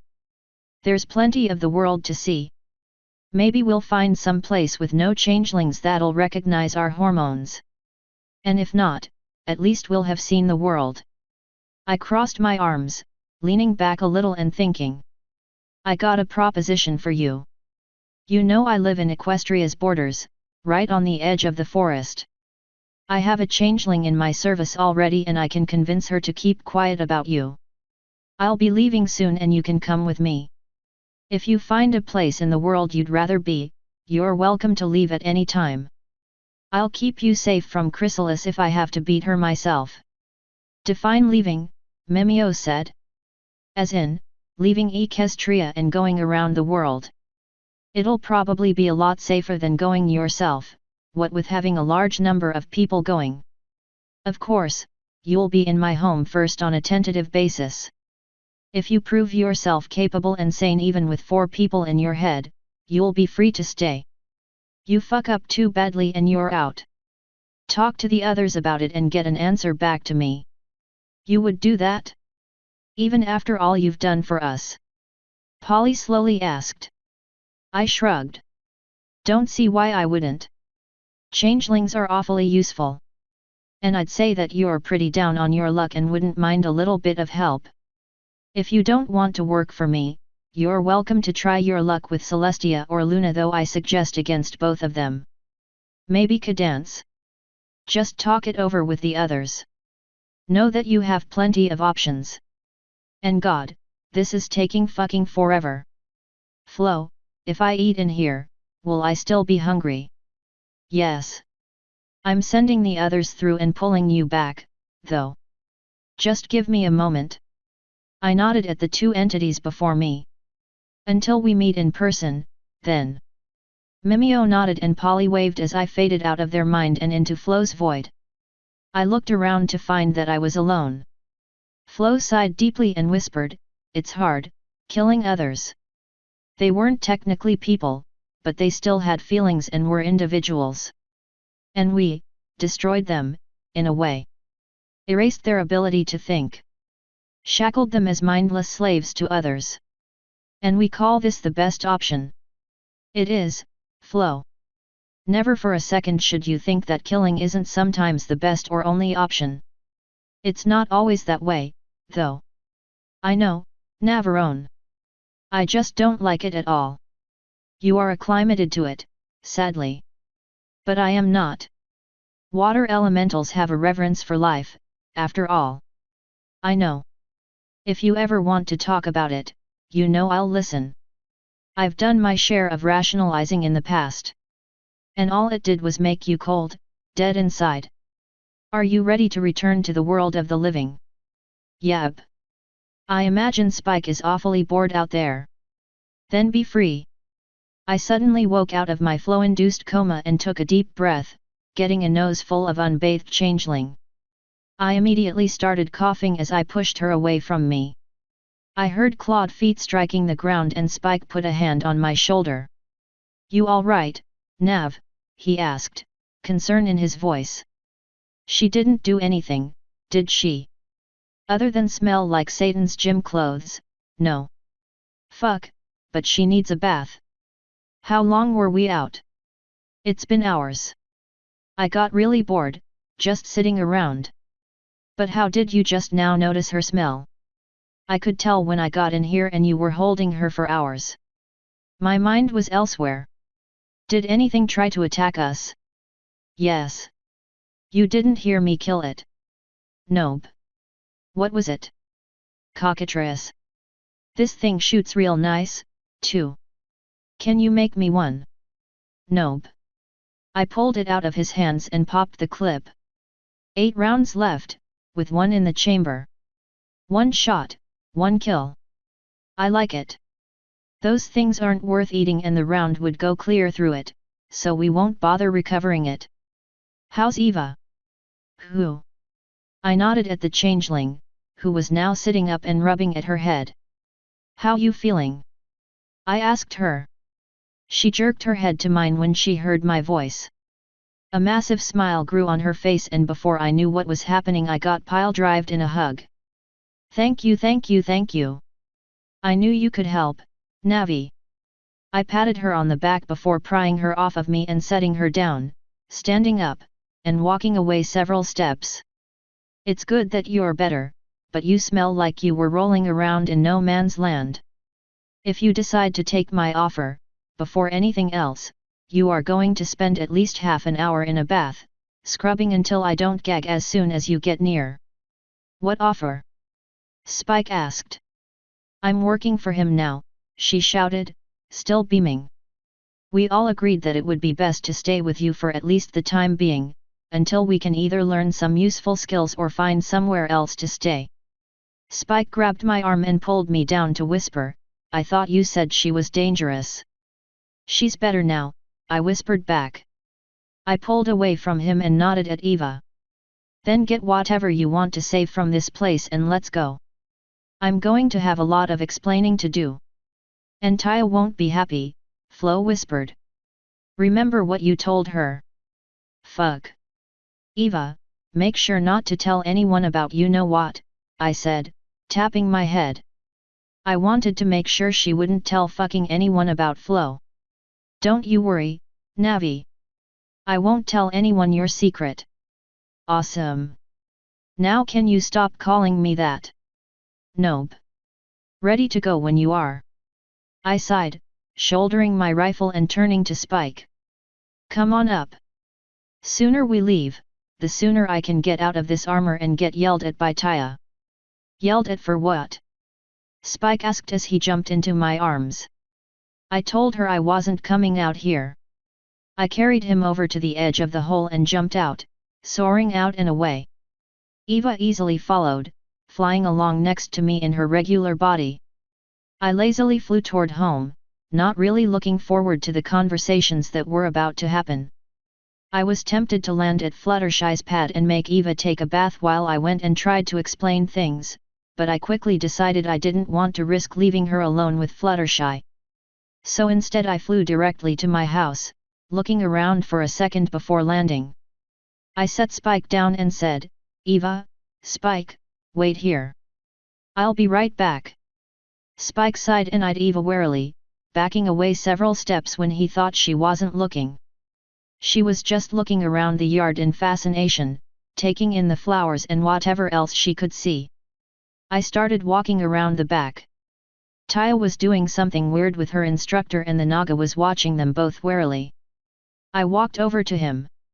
I do not think I care for magic, Kane, he said, still eyeing them both. It has destructive potentials that are not at all fair in a fight. I know. It's great when it's on your side. Why do you think I let Taya learn all this shit? Now, I have a task for you. In the front yard is a changeling. She might be dangerous. She will be staying with us for a little while. If we determine that she's dangerous or unsound, she'll get the boot. If she's fine, she'll be staying for longer. But until we decide, I want her watched. Can you keep an eye on her for me? Very well. She is in the front, you said. Yet. Tell her that her first task is immediately taking a bath. Take her to one of the unused guest rooms and stand guard while she does her business. I don't care if you have to physically drag her to a bath, she is going to wash before she talks to anyone else that lives here. That sounds easy enough. I know from Doppel's advances on me that they are light and easily carried. Why is it so important that she bathe? You'll see. I'll go inside and explain the situation to Cadence and Doppel, if they're here. Good luck with her. She will behave. On that ominous note, he began slithering away. I took a second to look at Taya and her instructor, who seemed to be holding a blindingly bright flash of light connecting their horns. Then I shrugged and walked to the back door, letting myself into the kitchen. Doppel was sitting at the table, reading some manner of mail or something. She didn't even look up when I stepped inside.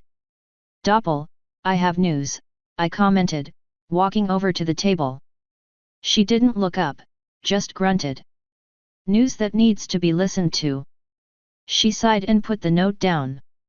I found a changeling in the woods that will be living here for some time. She ran away from one of the hives after going crazy from feeding on anger. I sorted her issues out and I don't want Chrysalis showing up to kill her. Navarone, that's stupid and impossible for a few reasons. First, no one runs from the hives. Second, no changeling that feeds on anger lives long. Third, you can't sort out insanity. If anything, she's a feral changeling sent here to spy on you by one of the hives that the queen doesn't control. I suggest slitting her throat and dropping her in the woods, but I suppose we could turn her against her hive and use her as a double agent. I hope you didn't tell her that I was here, though. I won't be able to get her hormonal scent if she knows there's a changeling here. She knows. I'll let you meet her before you decide anything. If it makes you feel any better, the Naga is watching her and I can put my ring on so she can't do anything. She should be coming in the front door by now. As if on cue, I heard the door open. Doppel sighed and hopped down from her seat, trotting over to the hall connecting the kitchen to the entrance. I pulled my ring out from around my neck as I walked that way. Soon enough, it was on my finger, the gauntlet going on the hook on my belt. I had seen no indication that Eva could use magic, but then, I didn't have any proof that she couldn't. Hi. My name's Eva. I got to within sight of them to see Eva holding up a hoof to shake with Doppel, who looked confused and somewhat afraid. As soon as Eva stopped, the Naga grabbed her tail and began dragging her to the stairs. It was nice meeting you. I'll see you later. That was all she had time for before they turned another corner and we couldn't see them. Really nice girl. Still a little muddled. And fuck does she stink, I commented idly as Spike entered and closed the door behind himself. Well, what do you think? I asked Doppel. She isn't right in the head. Her hormones are overlapping, sending confused signals. She can't be safe, Nav. We're going to give her the benefit of the doubt, for now. I'll set Freaky to watch her in the night and the Naga can watch her during the day.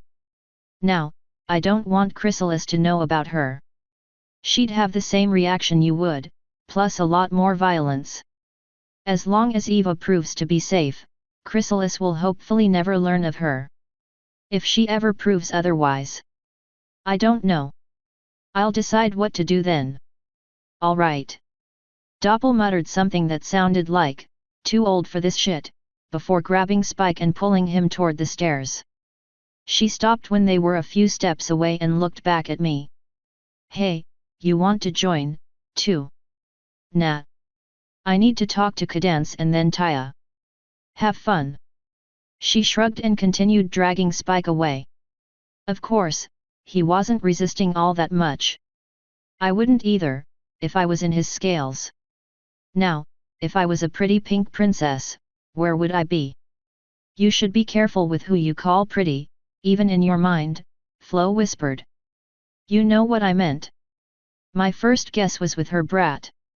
I waited a few seconds until I could hear Doppel's door slam shut before following them up and poking my head in Cadance's room. She sure wasn't in there. Neither was her kid. Hey! I took the time to go on upstairs to my room and change out of my armor, making me feel much cooler and lighter. That done, I went downstairs and called, "Cadance? You in here?" No answer. Maybe she finally went home. Could have at least told me. I had one last place to check before I'd give up and talk to Taya first. I went into the cellar, to the Naga's room. Sure enough, I heard something splashing around down there. When I turned the corner, I saw Cadance lying on her back in the water, wings outstretched to either side. Her spawn was on her chest, peeking over and splashing at the water, giggling. Skyla's smile immediately dropped when she saw me. "We got a new tenant," I said, stopping at the entrance to the little cave. Cadance rolled her eyes. "Another girl you're sleeping with, I assume. Only half of those are true." "Oh, so you finally decided to try a stallion." "First, that wouldn't be my first stallion. Second, fuck you. Anyway, this girl's a little addled in the head. In the potentially dangerous way. Freaky will be watching her at night and the Naga will be watching her during the day to determine if she's dangerous. I want you to help keep an eye on her." "Well, what's her name?" "Alright, this is where things get weird. For one, it's another changeling. The weird part is that she has multiple personality disorder. I sorted it out for her and now there are 4 entities coexisting in her body. The host's name is Eva. Polly, Mimeo, and Ganger share her body. Navarone, that doesn't make any sense. First, what is multiple personality disorder? The name says it all. It's a mental problem where there are several other people living in your head. Some of them are more complete than others. And you just sorted it out. Humans are considerably more advanced in mental health techniques than ponies are. This disorder is just a blessing in disguise, if you choose to look at it that way. I could have completely put her back together, but if you can have 4 specialized personalities in your head, wouldn't you want them around? No? I think I'm just fine having my head to myself." "Well, that's your prerogative. You don't have anything like that, do you?" "No, not of my own making, at least. Anyway, I offered Eva a place to stay for a little while. I'm pretty sure she'll be fine, but I'm just warning you in case anything does happen." "Well, thank you for the warning, even if inviting her here was stupid without knowing if she's safe yet." "Does everyone else know?" "Everyone but Gilda, Freaky, and Taya." As I said that, Freaky rubbed against my leg, making me jump. "Where did you come from?" "He was in here, Nav." "God, that's creepy." "Then everyone but Gilda and Taya knows." "Taya was busy with her lessons when I got back and I didn't see Gilda." "Well, you should tell Taya as soon as possible. If this Eva character is dangerous, I don't want Taya possibly getting her confused with Doppel." She snorted. "Especially if one of them is named Ganger. That will be an interesting pair." "Hey! I didn't even think about that. Anyway, I should probably go wait for Taya to take a break so I can tell her." "Freaky, you coming with me?" He happily wagged his tail. I took that as a yes and said, "See you later, Cadance. Try not to drown." "Thanks for the vote of confidence," she sighed as the puppy and I left. Up the stairs we went. I pulled the door shut behind the puppy and then we went on outside. Taya and her instructor had moved on to something else, so I sat down to wait. The puppy ran off to the back wall, where a few trees were hanging over the edge. Need to chop those down? Or burn them back?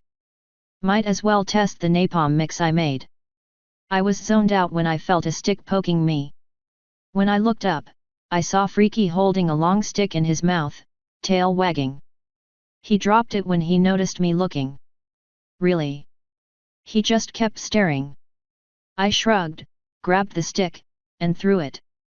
He sprinted after it as I stood. Never thought I'd play fetch with a dog made of wood. Equestria's a strange place. While we are doing nothing anyway, I've been thinking, Flo said. Oh boy. It is possible for me to take over your body in some ways. Doing so without your willing permission is difficult and I couldn't do it for long, and honestly I rarely have any desire to. But, can I ever take over sometimes? Not to do much, nothing important. I just want to be free. I want to feel things again, things I can't feel in my body. You know I hate the idea of being helpless in my own body. You wouldn't be helpless. The instant you demanded control back, I would give it. If you don't want to do it, I understand. All right. Go for it. Take control now, if you want. I'm not doing anything important. Are you sure? Yeah, go for it. Just be ready to give control back when Taya has a break. Are you sure you don't want me to talk to her? She might be very upset when you tell her what you did. I won't use a scapegoat. It was my action and they were my words. I will take the fall and the hate for that. So by all means, take over now. But I'll take back over when it's time to talk to Taya. Very well. Close your eyes and relax. I did so, taking a nice deep breath. Now open them. When I did, I found that I was in the glade, looking into a screen that showed what she was seeing through my eyes. She lifted her hands up to look at them, turning them over and flexing her fingers. It's been so long. I can only stay in charge for so long at a time. I will try to make it worth it. By all means. I sat down in a nice armchair and leaned back. Flo played fetch with the dog with every sign of enjoyment. Hell, if she wants to enjoy all the boring things like walking and playing fetch and being normal, I won't stop her. I saw my eyes roll. Don't expect to pawn everything off on me, Navarone. Or at least, not everything that's boring. And I would like to try sex eventually. Well, we can use the stones and get Doppel to eat you out. Trust me, you'll enjoy it. I imagine. I'll think about it later. You know, I can't understand why you don't enjoy things like this. Look how happy he is. He certainly did look rather pleased with the world. It's just not very fun to stand there and toss a stick around. I'd rather find something we can both enjoy, like killing. I'm not going to bore you with the whole spiel about how sacrifice is a part of every relationship. She knelt down and grabbed the dog on the sides of his head, rubbing back and forth. Who's a good boy? Who's a good boy? He happily barked before pulling off and flopping on the ground and then onto his back. Flo chuckled and patted his belly. Daddy? Taya asked. Flo flinched, looking up. She said, Hello, dear. Whoa now, this is my time. I said. Flo blinked and I was thrust back into my body. I was just saying hello, Flo muttered. Why'd you go into the forest? Taya asked. Remember the crazy person I mentioned finding? Her curious look immediately disappeared into a cold fury. Why yes. I do remember that. And I also remember you saying you weren't considering going to see her. Yet. About that. I did. Her expression said more than enough. I held my arms out for a hug, smiling. She turned away without a word. Oh come on, I didn't even tell you the best part. She's staying here, isn't she? Wow, you're good. She whirled back around, eyes narrowing and horn lighting up. I snatched her into a hug before she could do or say anything. Taya, trust me. I wouldn't have brought her here if I thought she was dangerous. I brushed at her hair, thankful that I took the time to remove my armor. It'll be okay. Just avoid her if you don't trust her. It's not her I don't trust. You told me you weren't going in there for her. I said that I wasn't thinking about it. However, between Spike and Flo, I was convinced that Eva could be helped. I'm sorry, Taya. But to be fair, they were right, we were able to help her. She lifted her hooves up and pushed me off with way too much force. I fell back and saw that her hooves were lit up orange. She shook her head and said, "You said you would get better. You said you were going to try to be a better father. And yet the first thing you did was lie to me. Lie to me and then do something dangerous. How can you say you're getting better if you're just returning to your old habits?" You're right. My wings sagged when I realized what I had done. It was instinctual, that lie. When you asked me, I was already thinking about going to help her. I thought you would be mad if I told you I was going. I would have been. But I'm even angrier now. This is why lying isn't worth it, Daddy. If you never learned about it, you wouldn't be angry. I know. Then don't do it anymore. I can't. I can't make that promise or take that risk. All I can say is that I'll try to get better. And now that you know about Flo, know that she'll be keeping tabs on me to make sure I try. You said that last time, Taya coldly answered. If you don't believe me now, there's nothing I can do to convince you. I'll try. We'll see. She turned around and stalked back to her instructor. I sighed and whispered, that could have gone better. Freaky whined and I patted him on the head. She'll be all right. No promises about me, though. It certainly could have gone better, yes, Flo commented as I stood off the ground. Eva should be out of the bath by now. You can introduce her to Cadance. Yeah. Come on, Freaky. Let's introduce you to your new friend. He hurried to follow me as I walked to the house.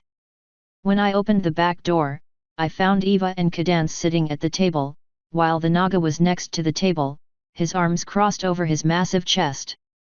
Eva looked somewhat wet. I see you met Cadance. Yep. She's really pretty, too. That's a word you could use. You two getting along? Cadance nodded. She seems. Eva suddenly screeched and changed into a hummingbird, flying straight at me. She somehow got into my shirt and cuddled against me. In the time she took to do that, Cadance jumped up, kicking her chair back, the Naga drew his massive sword, I had 2 knives in each hand, and the wolf was in some manner of fighting position. And realizing that last one made me realize what the problem was. I dropped my 2 knives and brought a hand to my chest, cupping Eva's shaking form.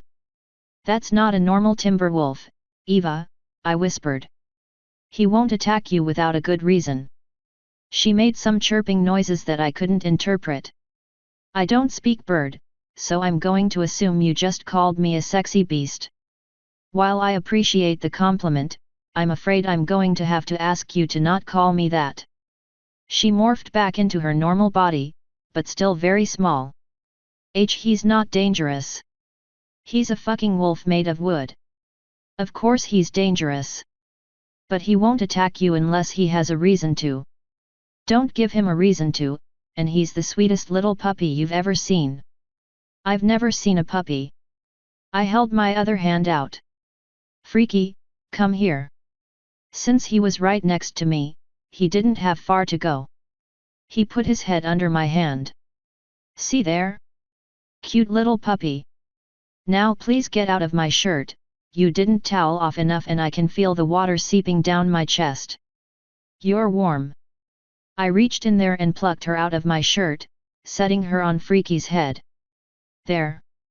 Now please don't make that god-awful screeching sound again. Especially not in a room full of veterans. Okay, Navi. Sorry for scaring you all. It's okay. I suppose, given your history, that I should have warned you. Thankfully you didn't channel your inner mirror. Eva shivered at that. No thank you. She flew off Freaky and expanded in size again, back to normal.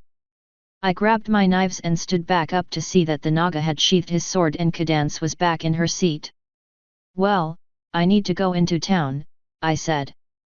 Can I trust you two to help her get acclimated? Polly wants to know if we can go, Eva said. Well, the changeling spy in Ponyville is on my side. You could, though you'd probably be bored. And of course, you'd have to promise to behave. I can do that. I won't let you down, Navi. Navi? Cadance asked with a sly grin at me. I shook my finger at her once. No. Bad Cadance. Now let's go, Eva. You too, Freaky. Sooner we get this wedding shit over with, the better. Ooh, are you getting married? Eva asked as we started to the front door. Nope. Who is? Two friends of mine. What are their names? I sighed to myself. This is going to be a long walk. One long walk to town, a long day of wedding bullshit, and a long walk back later.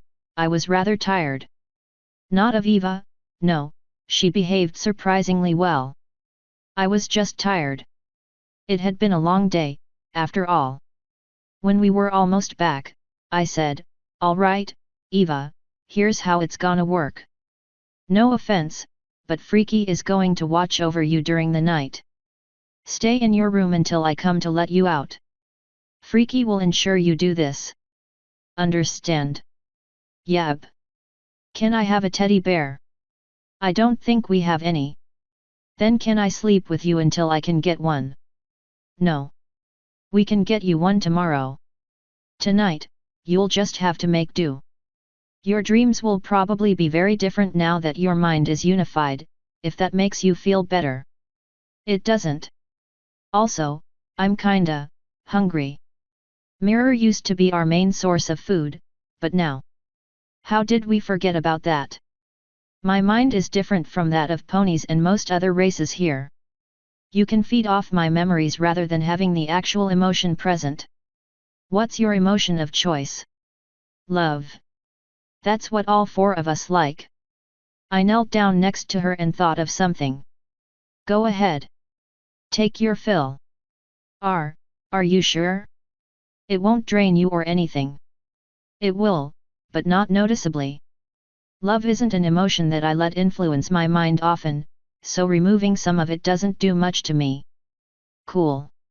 Her horn lit up with its common sickly green color and she began to feed. A few seconds later, she sighed in satisfaction. It's been so long. I can imagine. Now let's go. I stood back up and kept walking. I don't really know what you'll be doing around the house, come tomorrow. What are you good at? I'm not really good at much of anything. Polly says Ganger can talk real good and Mimeo can do whatever you need done. But Mimeo's in charge tomorrow, apparently. I can probably write out a list of things no one else does or likes doing and give that to you eventually. I can't read. What? She shrugged. Most changelings can't. Light is a luxury that no one can afford. Yet. I've heard this before. Alright, first order of business is teaching you to read and write. I can probably get Cadance to do that, since all she does is sit around the house anyway. I get to learn how to read. Yet. You'll probably also get to learn basic math, if you want. Is that a problem? She tackled me in a hug that thankfully didn't really stop me from moving. Changelings are very light, after all. I always wanted an education. So did Ganger and Polly. That's nice. Please let me go now. She was too busy talking about something stupid to hear me, so she just hitched a ride on the way home. Eventually, though, she said, so why can't you teach me? If I have learned anything from Gilda's time here, it's that I am not a teacher. And speaking of Gilda, watch out for her. She's a griffin that's living in my house as well. I don't want you two to have a misunderstanding. Don't you worry, Navi. We'll be good if she's good. But why do you have so many people living here? Doppel is the maid, Cadance is staying here because assassins are after her and she thought my house would be safe. The Naga is here to teach me some things and to act as a guard, Gilda is here to learn some things, and Taya is my daughter. Taya? And what about Spike? Spike doesn't live here. He's just a friend that comes by occasionally. And Taya is a filly that you haven't met yet. When can I meet her? Whenever you make time to. You'll probably see her at dinner, unless you want to go to bed early. Or if you're like Doppel and don't want to watch us eat. Why doesn't she watch you? She finds it awkward because she just sits there while we eat. Doesn't feel included, I guess. You're welcome at the table, or you can try to befriend Doppel while she does her thing. Ganger quite likes her pheromone scent, but Polly just thinks that's because she feeds off lust. But I always do like making new friends. Have fun with that. Now can you get off me? But you're so comfortable. That's nice. Your body is hard and ungiving, not very comfortable at all. So off you get. She sighed and fluttered off me. That was good, because I really didn't want anyone in the house to see us like that and get the wrong idea. Since we were just going through the gate at the time, it was possible. A few seconds after her little disappointment scene, she was back up and bouncing a little as she walked, humming a light tune. I knew I was in for a long, however long it took to acclimate her.